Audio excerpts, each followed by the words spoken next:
Here at the Rapid River Manistee Ranger District here in the Hiawatha National Forest. I'm with Brenda right now. Brenda, I got to ask you some questions. You know, I've been just all over the Hiawatha. We love this area, but there's a lot of history to it too. And I know we were up here one time when we went down the road. They had a place called Maywood.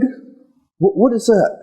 Yeah, so Maywood is a recreational area that's been around for years and years, predating the Hiawatha National Forest, but we have a campground in that area called Little Bay Dana Campground and recreation area.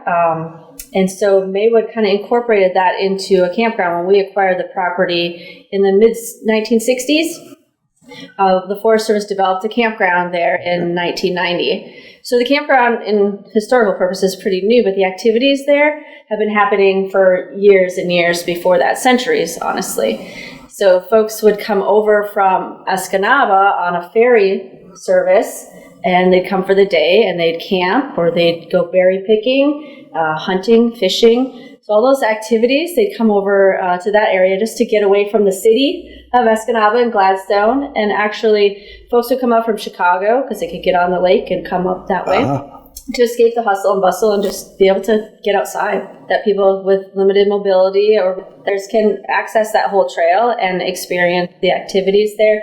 It's just under a mile long, so real short that you could go and see what was going on there. And we do have historic panels, which are signs that talk about the history there, predating, European settlers. There's Native Americans that use that area as well. So that starts with that history. Kind of progresses the visitor through the history of the area. History Trail has a lot of history that we want the visitors to appreciate and learn about, and it's just a glimpse into what activities have happened there in the past, including a resort. Folks would come over and they would stay at the resort. There was a dance hall, there was a dock, there was activities there around the 1920s, actually predating the 1920s, I would say early 1900s. That folks would come over. There was cottages. So it was just a wide variety of activities that folks came to do. And it's neat because that's the same type of things that people come today for.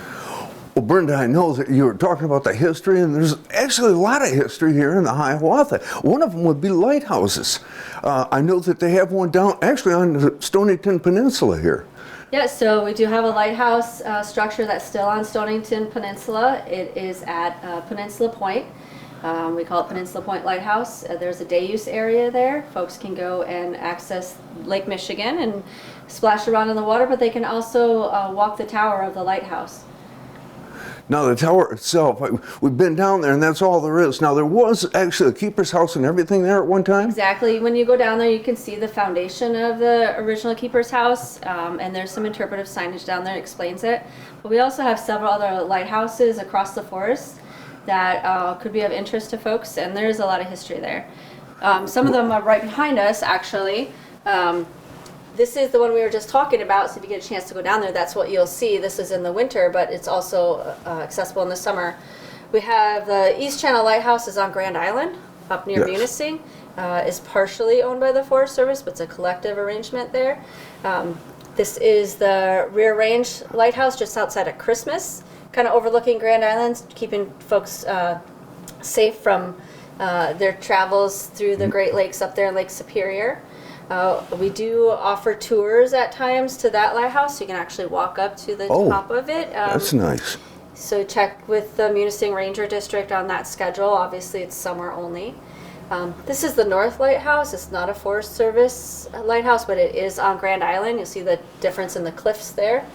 And then most notably is the Point Iroquois Lighthouse over on the east zone of the Hiawatha National Forest. And we do have an interpretive center there, a visitor center. Folks can walk through the lighthouse and take a tour of that one as well. If you come up here to the National Forest, and if you happen to stop down there in the office and see Brenda, she's the one that helps create all the fun that goes on out here. Maybe you could tell us a little bit about what you do.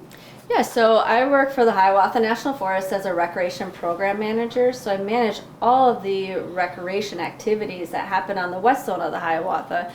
ranging from just about everything you could think of, between hiking and biking and sightseeing, lighthouses, bird watching, and then transitioning into winter with hunting season and cross-country skiing and snowshoeing and snowmobiling. So there's a whole bunch of activities. I can't even mention all of them because the Forest Service land is there for everyone. It's the people's land to come and recreate on, and recreation is a big piece of it, although we do manage for other activities with timber harvest and wildlife and the whole gamut of activity. Brenda, I know that there's a lot of campgrounds out there, and some of them I'm quite familiar with. They're nice, like at Wide Waters, for instance, or Caldwell Lake.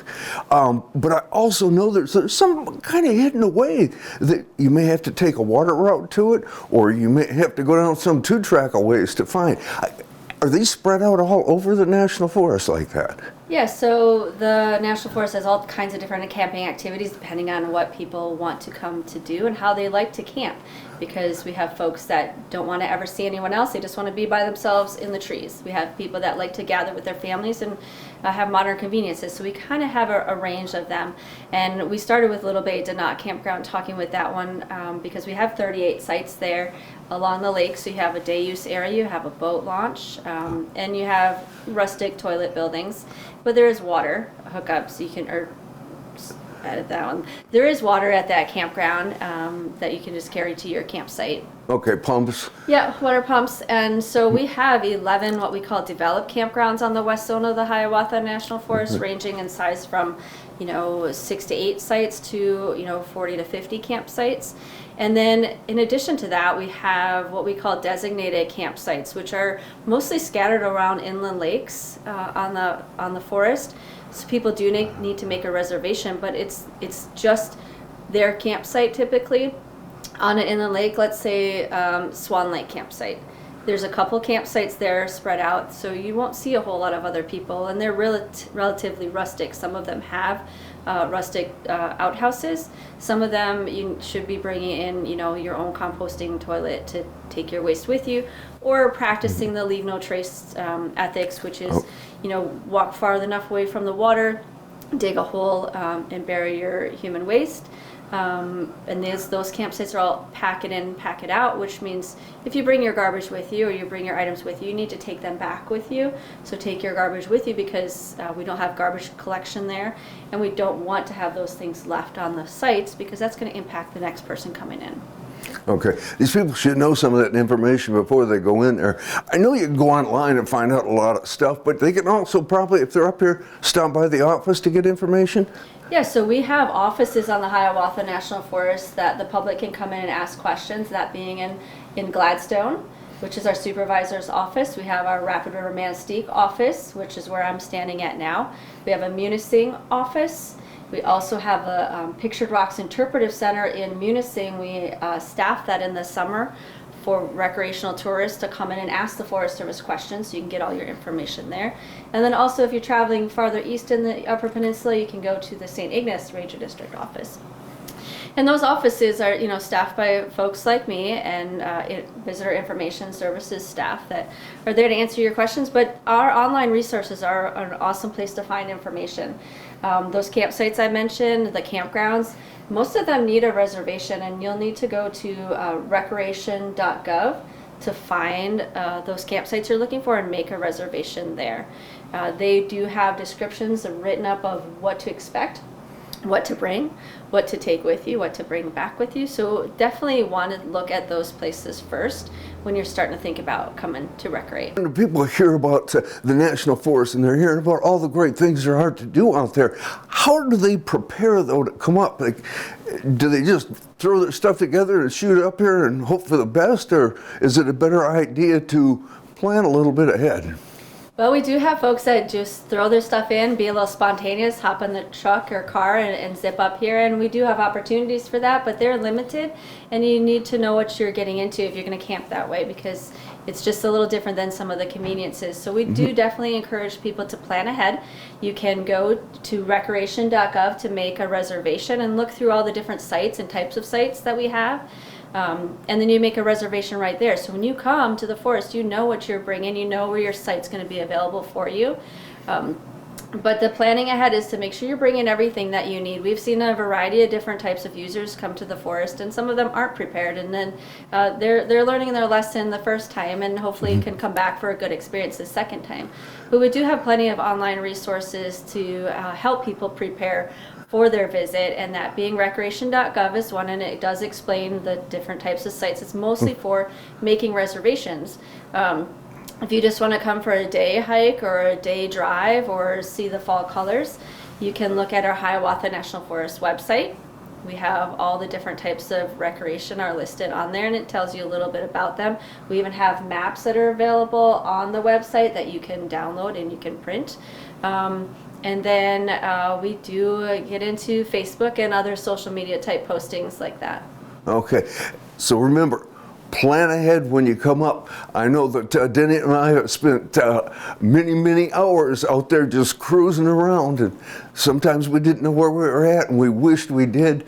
We should have planned a little better ourselves, and we will next time. You better too. And with planning ahead, we do have Grand Island National Recreation Area. It's a little bit different of experience. It is an island in Lake Superior. So we definitely encourage people to plan ahead and do their research for that, because there's no amenities out there. There's water, but there's not much for cell phone coverage. There's not stores. There's not places for you to get any of your supplies.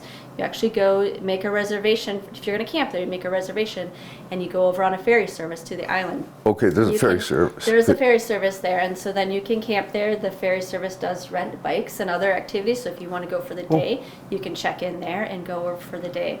But yeah, and then if you are looking for winter recreation, and we talked about summer a lot, there also is a lot of winter recreation.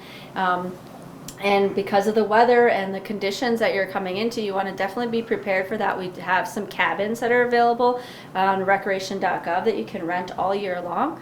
And if you're coming for skiing or snowshoeing or snowmobiling, a lot of our partners have really good information on their websites or their Facebook sites. We have Rapid River National Cross Country Ski Trail, and we have a partner that helps groom that site. And so when they groom, they put it on their Facebook page. So people know the conditions, and that's the same thing at Valley Spur Recreation Area. They maintain a Facebook site so people know, was it groomed, how much snow was there, what's the conditions. So we definitely want to make sure, no matter what time of year that you're coming to play on the National Forest and enjoy it, that you are prepared.